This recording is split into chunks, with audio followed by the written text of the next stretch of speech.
پیارے حضور، اللہ تعالیٰ کا وعدہ ہے کہ جس کو بھی جاندار کو میں پیدا کرتا ہوں پہلے اس کا رزق اس دنیا میں بھیجتا ہوں، اور میں اس کا خالق ہوں، اور میں اس کا رزق کا ذمہ دار ہوں۔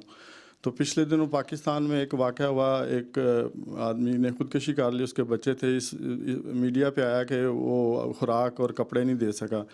تو اس پہ بحث یہ چل پڑی، بعض تجزیہ نگاروں نے کہا کہ اگر وہ یہ اس قابل نہیں تھا، ان کو پال نہیں سکتا تھا، تو اس نے اتنے بچے پیدا کیوں کیے؟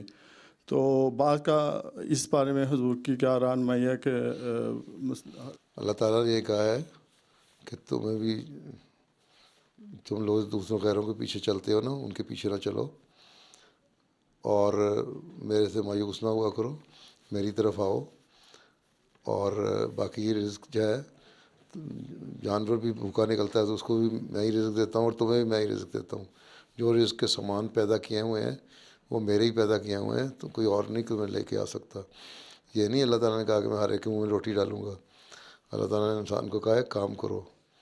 ہاں، حضرت صلی اللہ علیہ وسلم کے پاس صحابی آئے مانگنے کے لیے، آپ نے انکار کیا، انہوں نے کہا میں یہ تو انہوں نے آپ نے فرمایا کہ تمہیں ایسے اچھی بات بتاتا ہوں، بجائے تم مانگنے کے تم ہاتھ سے کام کرو اور جا کے کماؤ۔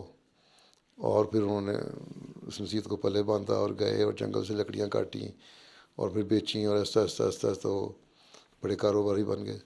تو محنت ہے۔ اللہ حسن نے یہ نہیں فرمایا تھا کہ تم مجھ سے کیوں مانگتے ہو، اللہ نے کہا کہ میں رزق دیتا ہوں تو جاؤ اللہ سے مانگو، تمہیں رزق مل جائے گا، روٹی مل جائے گی تو جاؤ پیٹ بھر جائے گا۔ آپ نے کہا نہیں، جاؤ محنت کرو۔ ٹھیک ہے، تو یہ جو قانون قدرت کے تقاضے ہیں وہ پورے کرنے ضروری ہوتے ہیں۔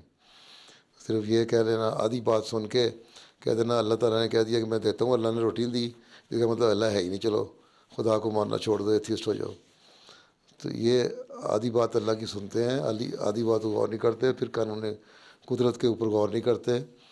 تو جو محنت کرے گا، اللہ تعالیٰ نے یہ بھی ساتھ کہا ہے نا محنت کرو، تو پھر تمہیں ملے گا بھی۔